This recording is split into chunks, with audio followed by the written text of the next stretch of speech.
Hello and welcome to Piano Shack with me, Woody. This then is the original OG OP-1. This is a 2018 unit that I bought used a couple of weeks ago. I've been using it a lot, so in this video I'll give you my first impressions in a second. We'll also talk towards the end of the video about the pros and cons of buying one of these used, a few things you need to be careful about, and if now is perhaps the best time to buy one of the used original OP-1s now that Teenage Engineering have launched the OP-1 Field that is about $2,000.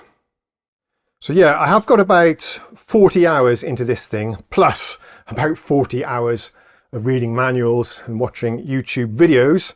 So I feel qualified to share some first impressions with you. A bit of background perhaps first. This was released in about 2011. The original model that we have here was available until about 2022, and then they launched the new version with some improvements over this. They fixed a lot of the complaints I have about this actually, but there's a lot of hype surrounding this, a lot of very popular YouTube videos, TikTok videos and so on, with people making beats and grooves with this thing. It is basically a little DAW in a box, but with some really odd quirks.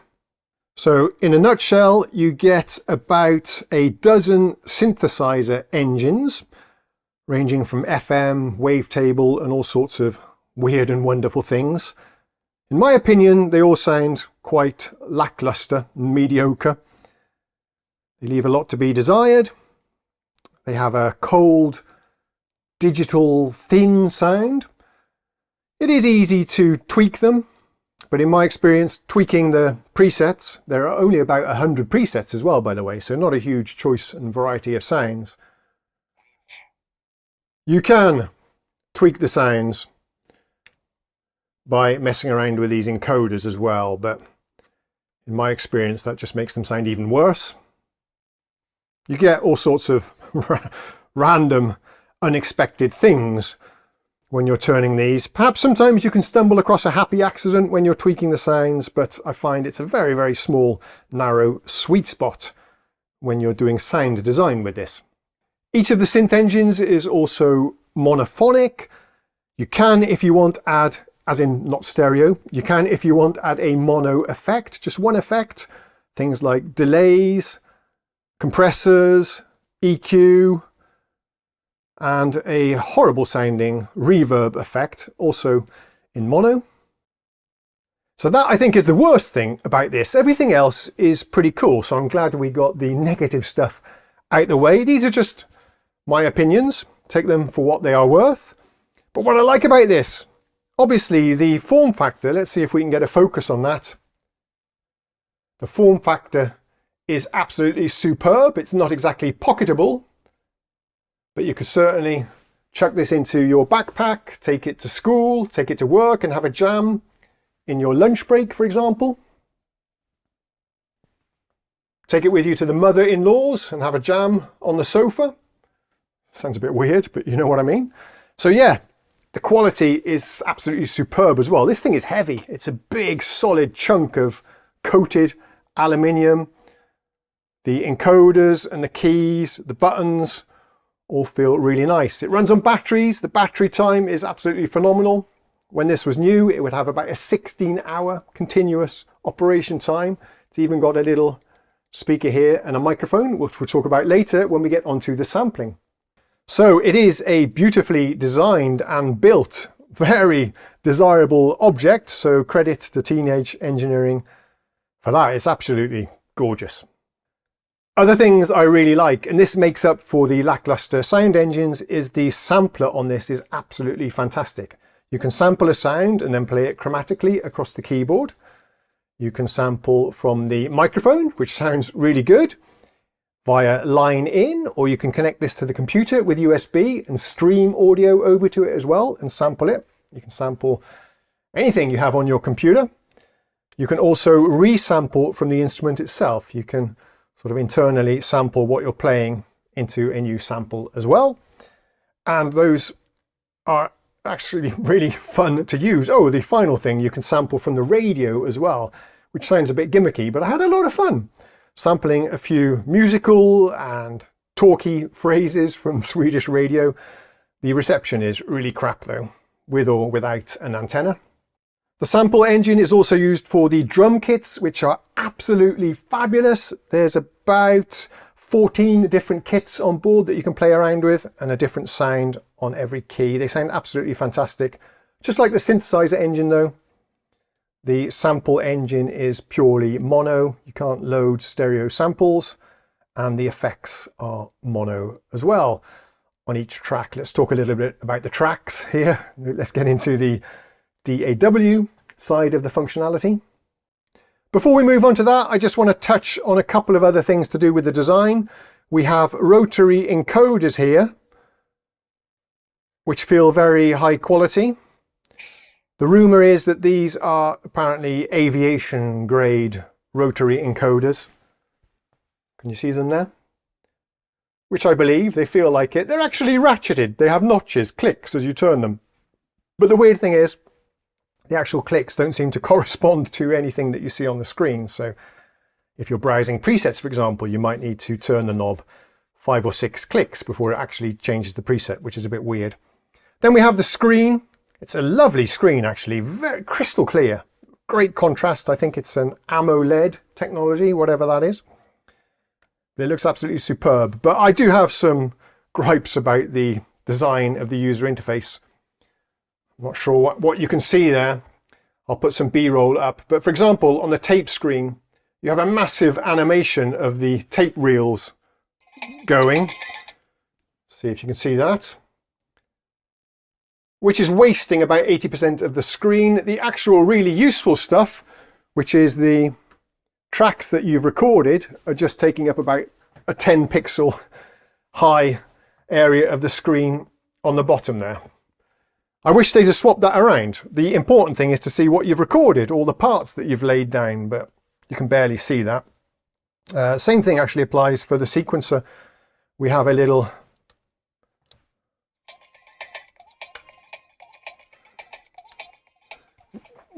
animated thing there, 2 little gorillas playing the drums, which is cute, pretty, and it brings a smile to your face the first time you see it.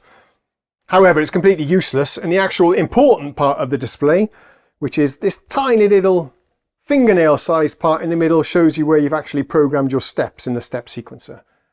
They should have swapped that around. Fill the whole screen with like useful information for music production, not these gimmicky, cartoony graphics. So yeah, it does have about 7 or 8 different sequencers on board with different features, different functionality, cool ways. I mean, basically that's the only way you can quantize your work. Because when you're recording into this, you record into a digital tape emulation. So let's talk about that. So the workflow here is based on a virtual 4-track reel-to-reel tape recorder, which is pretty cool. And I guess that's why all of the individual tracks are mono. That's the architecture on this. Because this is a homage to traditional tape recording. Back in the day, I was recording on Porter Studios, and each track was mono there. There was no possibility to use stereo. One other thing on the mono stereo, there is a master bus where you can apply some effects. 2 different effects on the master bus. Those can be stereo, so you can add some stereo delay, some weird phaser chorusing thing with the legendary cow and so on. And also, as I mentioned earlier, there's a reverb, but it sounds absolutely diabolical, probably the worst reverb effect I've heard in my life. It's a spring reverb, which doesn't help. Yeah, why they didn't give us a studio hall reverb or something, I don't know. So, the 4-track tape idea is very cool. You select which track you want to record into. It has 6 minutes of recording time on the tape. There is only one tape here, but you can choose which section of the tape you want to record to. Hit record, and off you go. You're just playing everything in, unquantized, or triggering the sequencer, which just repeats a short musical phrase, or a drum kit, drum pattern, for example. And that's actually a lot of fun, quite immediate, but I haven't actually decided yet if I like that or not. It's basically a digital looper pedal kind of thing. That's the same kind of functionality, except you have 4 different tracks to play with. And even though it's only 4 tracks, it's basically unlimited because you can overdub as many times as you like onto a single track. There are also some nice performance features. You can, for example, manipulate the tape speed, do the tape stops and stuff, or re-trigger part of the tape. It sounds really nice, actually, pretty cool. You can slow down the tape to get a nice lo-fi effect. All of that is really cool and very innovative. There's no other product really that does that kind of thing. For just laying down a 4-bar loop, I find it works really great. You can even record different sections on the tape with different loops and then jump between them during a performance, which I've seen guys doing on YouTube to great effect. But for laying out an entire arrangement of a song, it's actually pretty tedious and painful to be copying, pasting, as Teenage Engineering call it. You lift and drop parts of the tape like you would have done back in the old days, I suppose. You can lift part of the tape and then drop it onto other parts of the tape to build up more of an arrangement, but it's extremely tedious, fiddly, and quite boring to do. So I'm not completely sold on the workflow of this, but I think it's very intriguing and curious, and I'm going to give it more of a chance. I like the immediacy of it. You have to commit to what you're doing, because once you've recorded something to the tape, there's no undo. You can delete the whole track if you want to, but that's about it. And as you're recording to the tape, you can't quantize it either. This is another product from Teenage Engineering. Hopefully the focus is going to work. This is the This is the OP-Z, which I paid about $400 for. This one is based on MIDI sequencing. You're recording MIDI events, which is the more conventional way the groove boxes work. This one is more of a multi-track audio recorder. Project management on this thing is absolutely diabolical. You get this one 6-minute long tape. You can record different musical ideas to different sections of the tape, but there's no concept of being able to have multiple projects open at the same time, and you're kind of almost forced to record everything you do onto one tape at the same tempo. So that's my first impressions. I'm a little bit underwhelmed overall. One day I'll get up and think, yeah, this thing is the coolest thing ever. And the next day I'm like, I should get rid of this whilst I can, because I'm just not vibing with it. I have many other devices in my studio that are a fraction of the price of this and 100 times better. But this is, I have to say, quite unique in its form factor and design. Something this portable, battery powered, powerful is quite a unique thing. Okay, let's talk about pricing and if you should perhaps buy a used OP-1 or a new one. These are extremely desirable, so many of you are probably interested in picking up one of these. So the original was launched in 2011. I remember when it was released, they were $800 or thereabouts. At that time, I was tempted, but even at $800, I thought, no, that's just far too much money for what this is, the capabilities that it had. So I passed. And then over the years, the prices went up and up and up until I think about 2020. No, actually before that, 2018, Teenage Engineering had some issues sourcing the components, in particular the screen. So in 2018, they did a hardware revision, a Rev 2, which looks almost identical, but slightly different screen, some changes to the internals. More about that later. They jacked up the price at that time to $1,200, and when these were discontinued in 2022, the price was over $1,400. So we had this strange situation where guys that had bought the original for $800 new were able to sell them for $1,000 secondhand. But I remember back in the day, 2011, 2012, you could buy one of these used for $400. Sadly, not the case anymore. You see, when this was discontinued, Teenage Engineering released the OP-1 Field that addressed many of the issues that I discussed with this one. You now get a full stereo internal architecture. Each track you record on the tape is stereo. They fixed that awful spring reverb. You can now have different tapes representing different projects, so vastly improved in every way. However, the price was announced at $2,000, so $600 more than the original OP-1 that they had just discontinued. And that, yeah, upset a few people. It was quite a shitstorm in the comments sections on quite a few popular YouTube videos. So now, if you want to try one of these out and you want to buy new, you have to spend $2,000 to see if you like the workflow or not. So perhaps consider getting a used one like I did. The going rate for a used OP-1 now, in good condition, and this one is absolutely excellent, it seems like it's hardly been used. The going rate seems to be between $600 and $800 for the OG, depending on condition. But there are a couple of things you need to be aware of. I wouldn't recommend buying a very early unit. I mean, they are 13 years old now. Just imagine how much wear and tear there is on the buttons, the switches, the encoders, not to mention the battery is probably on its last legs as well. So if you want to get an original OP-1, I'd aim for something after about 2018, 2019, that's still relatively fresh.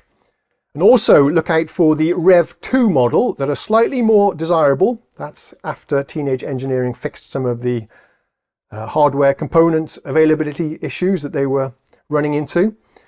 How do you tell then if it's a Rev 2 or not? You can take it apart and look at the circuit boards, but I wouldn't recommend doing that. The best way to tell is on the back. You won't be able to see it. I'll give you a photo as I edit the video.